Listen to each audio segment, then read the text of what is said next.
Кайрат байке, саламатсызбы? Саламатсызбы. Биринчиден келип бергениңизге чоң рахмат. Дароо эле маегибизге өтөрөлү. Деги эле жогорку кеңештин депутаты ушул сында айтып чыкканын кандай кабыл алдыңыз? Кимден уктуңуз биринчи болуп, анан реакцияңыз кандай болду? Биз эме достор менен шерин элештер деп WhatsApp'та группабыз бар, анан ушул жака жөнөтүп коюштур, балдар скриншот кылыпчы. Анан мынтип окуп күлкүм келди, эмне болуп атат бул депчи, мындай менин чачым эмнеси экен деп анан эмесине кирдим, берки паблик Instagram'да пабликтер чыгарып баштаптыр да, ар кандай жаңылык чыгарган пабликтерчи. Анан кийин ал жака кирип толугу менен видеосун көрдүм, анан кийин мындай видеосун көргөндөн кийин түшүндүм да, байке кичине жаңылышып ататкочу да депчи. Себеп дегенде Нооруз мусулмандардын майрамы деп атат, анан кийин эме дүйнө жүзүнүн баары бизди карап отурат, Нооруз майрамды деп, ал албетте жакшы тилек, мындай дүйнө жүзүнүн баары бизди карап отурса сонун го. Бирок андай эмес да, андай эмес мен. Тилекке каршы. Мындай элестете албайм да, бир Нью-Йоркто же бир Токиодо же Лондондо бир 50.000 киши делечи, жок дегенде отуруп алып Кыргызстанда Нооруз концерт кандай өтүп атат деп YouTube'дан жазып көрүп, анан кийин ушинтип атканда элестете албай атам да мен. Алар жада калса Кыргызстан толугу менен көрбөйт экен ал Нооруздун концертинчи. Бир 200.000 просмотр болуп бир YouTube'дачы, анан кийин эми элементарный нерселер да, эми ошону деле ойлонуп баягы кийин айтса болмок деп таң калдым да, байкеге эмне мындай. Анан бир чети түшүндүм, жөн эле атын чыгарыш керек болуп атат окшойт. Азыр биздин саясатчылардын көбү ушундай бир аркылуу атын чыгарат го, хайп аркылуучу. Анан кийин эми эл деп күлкүм келди. Анан кийин комментарийлерди окусам, элдин баары каткырып атышат, күлүп атышат, мындай деп бүгүн анда жакшы веселый күн болот го деп койдум. Деги эле эл өкүлүнүн ошондой сиздин маселеңизди, чачыңызды маселе катары көтөрүп чыкканы туура болду. Эми албетте биз баардык нерсеге туура же туура эмес деп баягы таразалай албайбыз. Бирок мындай көрүнүшү бир кызыктай болду да. Кишине туура эмеске жакыныраак болду да, эмичи. Анан күлкүмүштүү болду. Анткени жогорку кеңеш ал жер деген жарандардын чачын кеп кыла турган жер эмес да. Ал жерде деген шайлоочулар канча деген бир миллион же менче 1000 деген, 10.000 деген, 100.000 деген шайлоочу деп коюнчу мейли. 100.000 деген шайлоочу ага баягы өзүнүн ишенимин артып бар биздин эмебизди, үнүбүздү жеткиз деп жөнөтүшкөн да. Анан ал шайлоочулардын уят кылып атат да, мындайча айткандачы. Анан шайлаган адамдар деле таң деп коюштуш керек да, муну эмнеге шайладым депчи. Сизде да бир ушундай учур болду эле, кайсы бир саясатчыны колдоп, депутаттыкка аттанган талапкерди колдоп, анан аягында уят болуп, башкалардын алдында өзүңүздү ыңгайсыз сезип калган учур? Болгон, ооба. Мен деген 2017-жылда Сооронбай Жээнбековду колдогом президенттик шайлоодо. Анан кийин себеп дегенде бизде баягы түшүнүк, көпчүлүк баягы элибизде түшүнүк ушундай го, бул өзү кара кулжалык, ошон үчүн кара кулжалык кандидатты колдоп атат депчи. Кеп анда болгон эмес, кептин баары болгон мен өзүмдүн ой жүгүртүүм, идеологиям социал-демократияга жакын. Ал болсо социал-демократтар партиясынан келип атпады беле. Анан ошондуктан колдогом да. Бирок колдогондон кийин эле, өткөндөн кийин эле жанагындай болуп, айрыкча теге пандемия болгондо бир кызыктай эле көрүндү да анын жумушучу, Сооронбай Жээнбековдун. Ишенимди актаган жок да. Анан кийин ошондо өкүнүп бекер эле кылып турмун. Ошондо жазгам да Инстаграмгачы, мен bundan кийин бир саясатчыны колдоп, нуга добуш бергиле деп айтпайм. Вообще мойнума албайм булардын тиги эмесин жумушун депчи. Булардын пиарын же рекламасын экинчи бирөөнү мактап айтпайм. Буга чейин бирөөлөрдү ошо пале саясаттарды мактап айтсам кечирим сурайм. Эч кимиси ишенимге татыктуу эмес экен деп жазган болчумун да. Ошондон кийин бир дагы саясатчыны колдобойсуз азыр. Критикалап коюшум мүмкүн. Эгерде мындай кылган иш аракети же болбосо бир айткан сөздөрү мындай мен купулма толуп атса, өзүмдүн пикиримди жазып коем да, бирок айтпайм мындай. Айрыкча мисалы шайлоонун учурунда, шайлоого жакындап калган учурда мен Инстаграмдарым активный эмес да, эч нерсе жазбай коем. Мындай учурларда мисалы үчүн кээ бир депутаттар жакшы бир мындай көйгөйлүү маселени көтөрүп чыгышат. Андай да комментарий жазып коем, же болбосо мындай өзүнө жолукканда айтып коем, жакшы маселелерди көтөрүп атасың, азамат деген сыяктуу. Ал биз курактуу депутаттар да эми ал көбүнчө ошондой бир кызыктуу иштеген мындай баягы проблемаларды көбүрөөк айткан депутаттар жашырактар да. А улуурактары тескерисинче бир мындай башкача иштейт да алар. Эми көбүнчөсү баягы Советтер Союзунун эле ой түшүнүгү менен калып калгандай да. Эми ал баягы азыр эми башка заман да. Азыр андан бери канча 30 жыл өттү. Азыр технология заманы. Кичине ошол заман менен кошо ойлонуш керек деп ойлойм да. Жарандык позицияңызды таамай эле, ачык эле айтып, ырга салып дагы жүрөсүз да. Анан ошол позицияңызды билдирүүдө мындай кимдир бирөөнүн куйругун басып алган учур болгон жок беле? Мен билбейм, мындай эми буга чейин деле анчалык болгон жок мындай коркутуу. Эми баягы 2021 жыл болуп калабы, тиги президенттик шайлоо болуп, анан кийин ошондо мындай Клара Сооронкуловадан интервью алып койгом, шайлоонун алдындачы. Аймен Касеновдон интервью алгам, жөнүндө өзүмдүн инстаграмыма түз эфирге чыгып, өзүм суроолорду, мен кызыктырган суроолорду берип ушундай бир. Анан ошондой болуп баштаган кезде эле мага бир эмелер жаза башташканда инстаграмга, бир мындай аты жок, сүрөтү жок эле бирөөлөр анан кийин фейк баракчалар.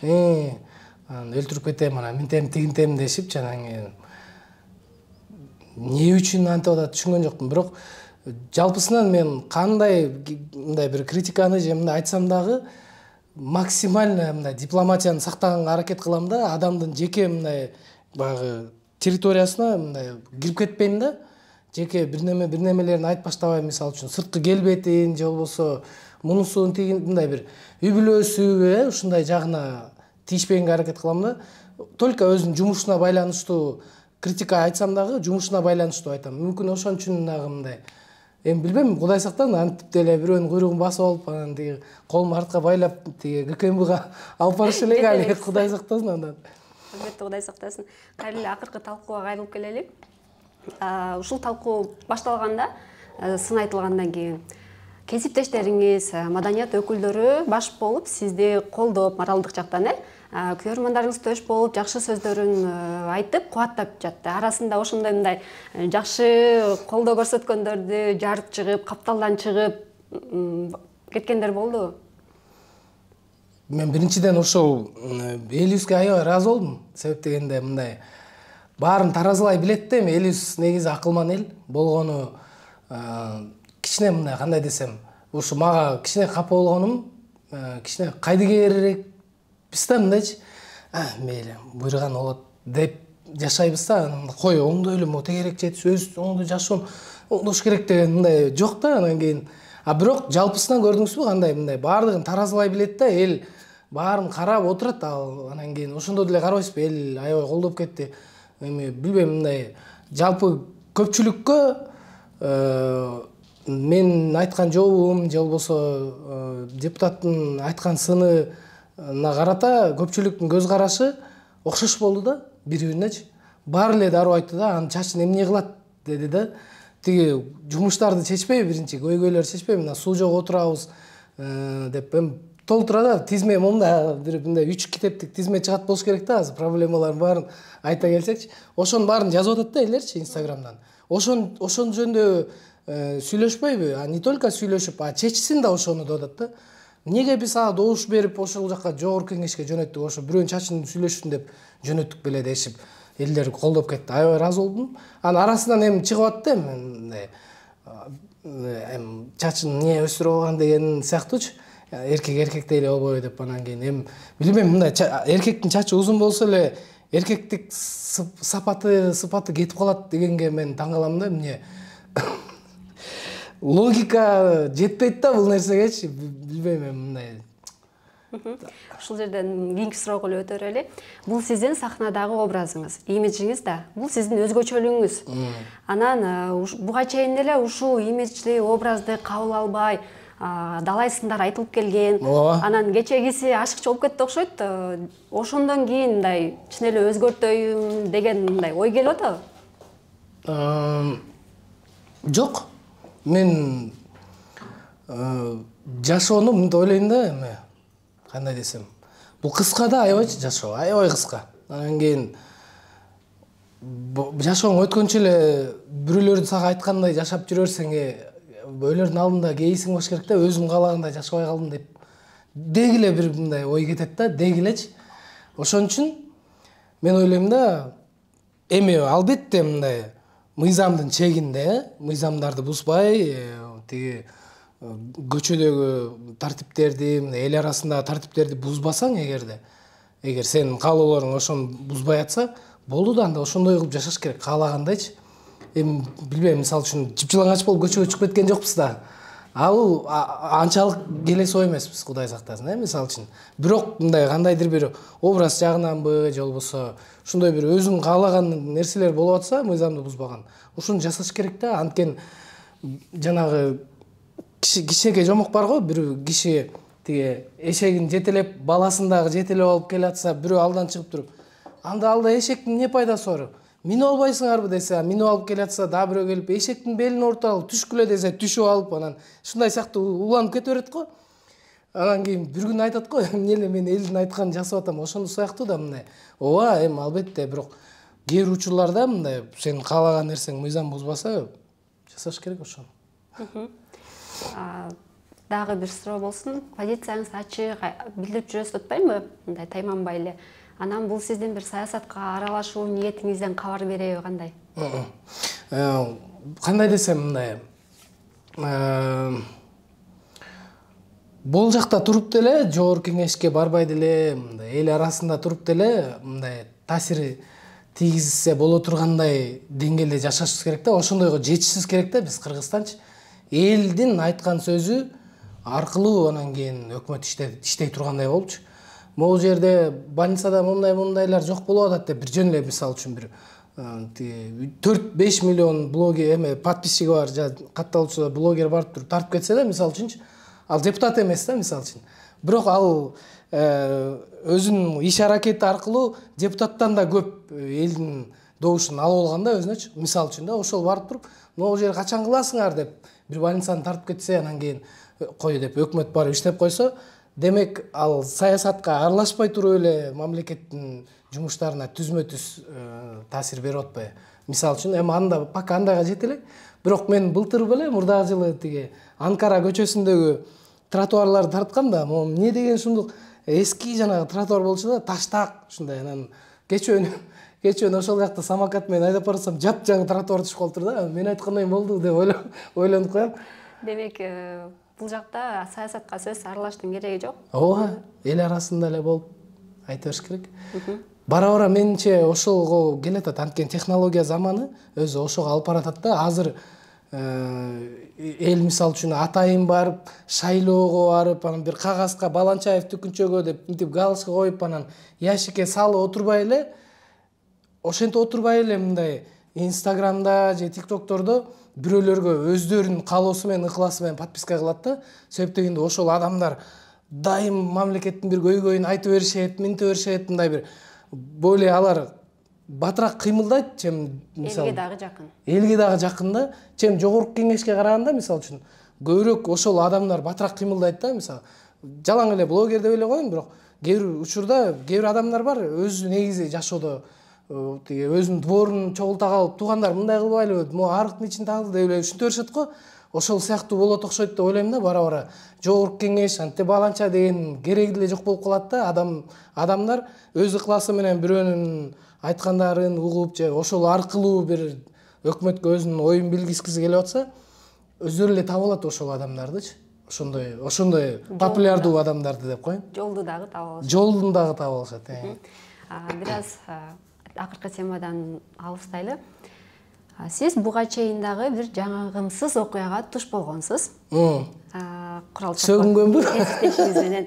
Анан ошол учурда баягы эл чындап эле кыжыры келип, нааразы болгондо, сиздин ошондогу абалыңыз, ошондой эмнеге өкүндүңүз эле, деги эле ошондой окуядан кийин баягы болот го, элдин алдына чыккың келбей, бир жакка кеткиң келип, анан чет өлкөгө деле кетип калсам болот эле деген ой болду эле. чет өлкөгө барып жашап келе турган ою ага чейин эле негизи эле бар да, мындай барып ал жактын мен анткени көп кыдырдым да, анан кийин ал жактын жашоосун көрдүм мисалы үчүнчү. Анан ошон үчүн ал ага байланышы жок. А тиги Куралдын ал жерде барго мен ошо мындай жалпы негизи маалымат колдонуучуларга, мисалы үчүн Instagram колдонуучу жалпы биздин жарандарга мындай бир кандай десем, маалымат колдонуу боюнча кыскача ушул жерден бир эме кыстырма же кичинекей сабак мындай деп коеюнчу. Ар бир учурда бир маалымат катуу мынтип аябай тарап атса, бул жана орусча вброс деп коет да, ыргытат да, анычы атайын ыргытат. Бир эме аркылуу, каналдар аркылуубу, тааныштар аркылуубу мындай атайын ыргытылат да ал нерсечи. Анткени бир какой-то болуп аткан проблемадан элдин көңүлүн буруп салыш керек болуп атат да, ошол аркылуу бурат. Анан дагы бир учур бар, видеону кесип туруп, жасап туруп чыгарып койсо деле, ошондон толук бир жыйынтык чыгарбаш керек. Аны көргөндөнчү, аны түшүнүш үчүн толук видеону көрүш керек да, мисалы үчүн. А кыска 1 минуттук видеону көрүп алып эле ошондон жыйынтык чыгарып туруп, бул мындай турбайбы деп чечим чыгарган болбойт да, негизи туура эмес. Анан кийин ал жерде мисалы байкасаңыздар, кесилип эле анан жалаң менин сөгүнүп аткан жерлеримди коюп атат да, мисалы үчүнчү. 40 мүнөт биз ошол жерде отурганбыз да, 40 мүнөттүн ичинде бир 4 жолу сөгүнүп турмун.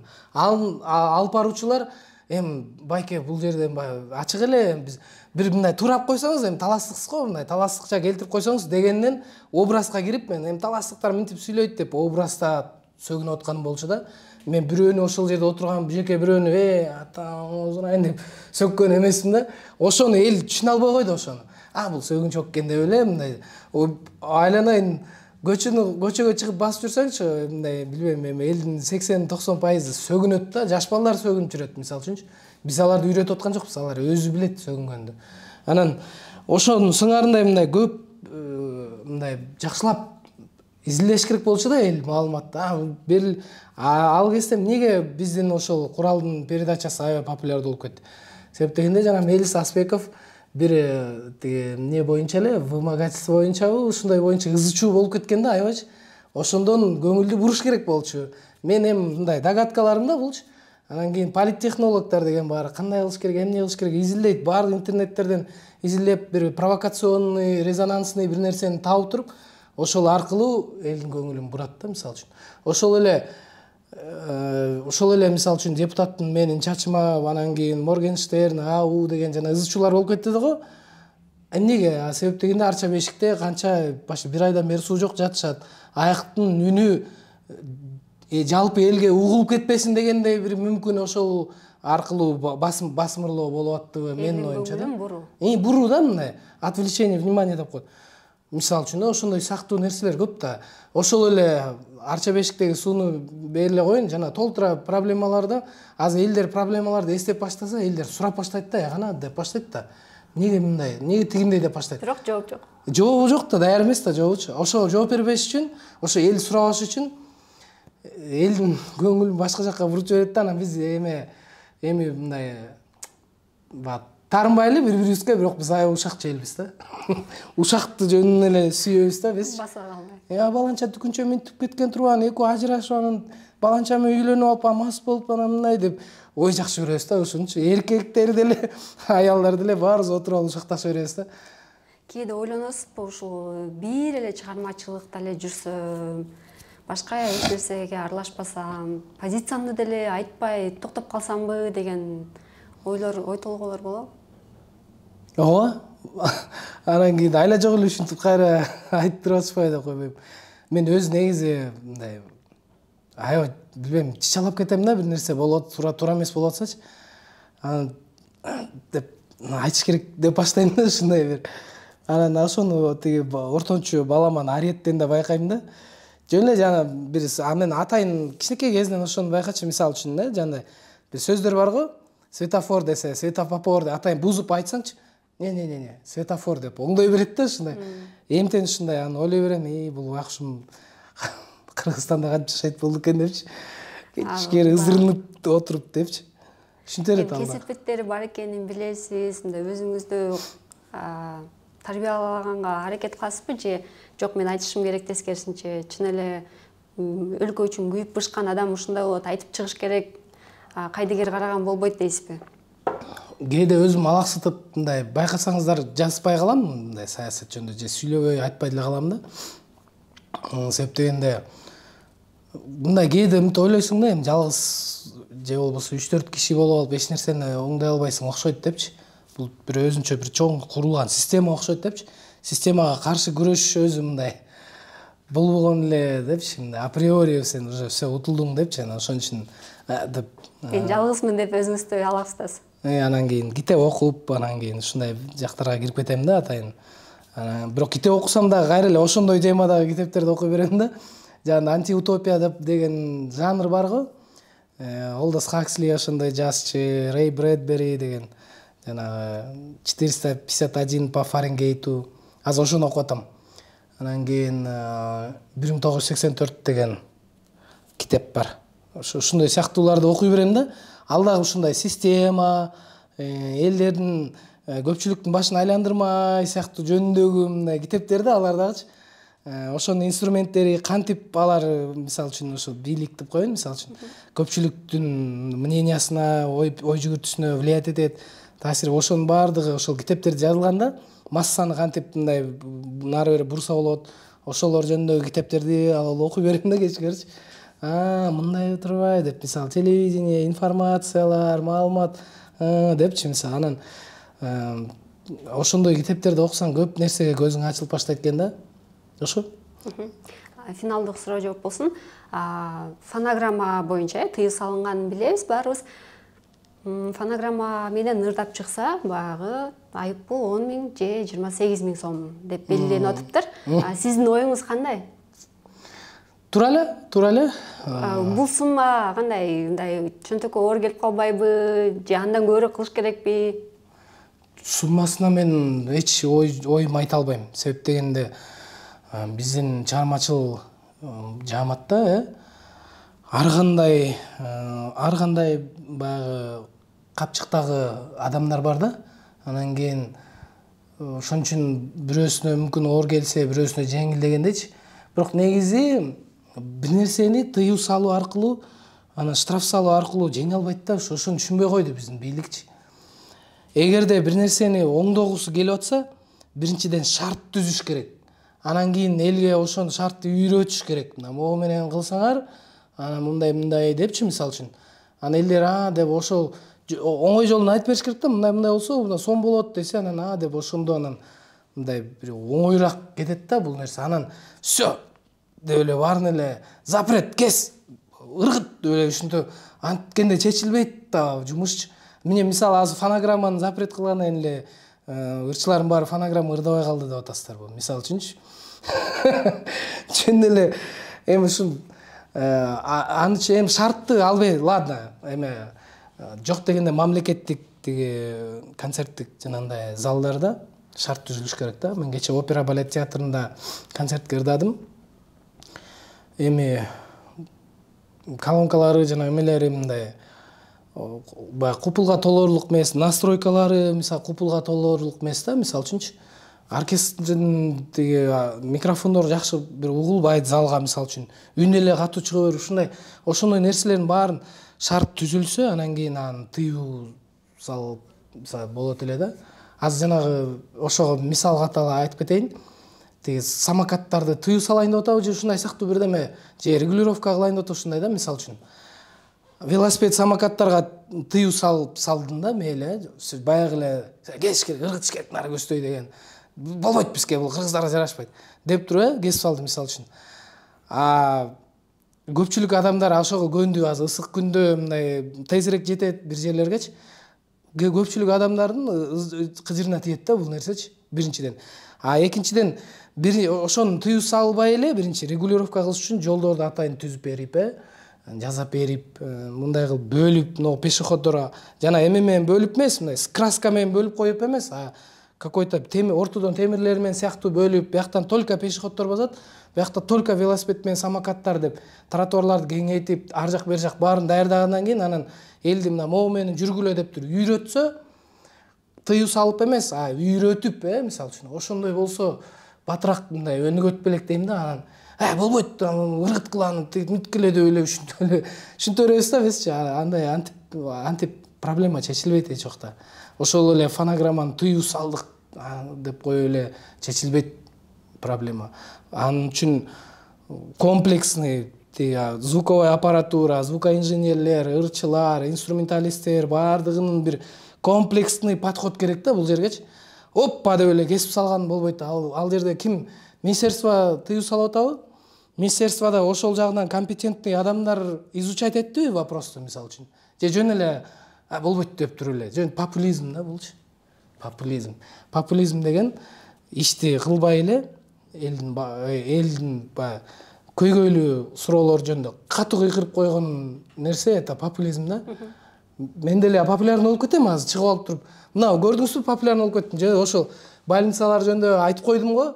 Ошон үчүн популярный болуп кеттим. Биздин эл дагы ошо популисттерди жакшы көрөт экен. Бирок мен аны чече албайм. Мен жөн эле айтып коюшум мүмкүн. Мен чече албайм аны. Себеп дегенде мен специалист эмесмин. Мен юрист эмесмин дегендейчи. Ошонун сыңарында азыр жогорку кеңеште жалаң популисттер да. Жөн эле эң көйгөйлүү проблеманы катуураак кыйкырып койду, болду ошол жөнүндө ошол популярный болуп кетти да алчы. Баары жакшы. Сен президент болушуң керек экен дей берет да.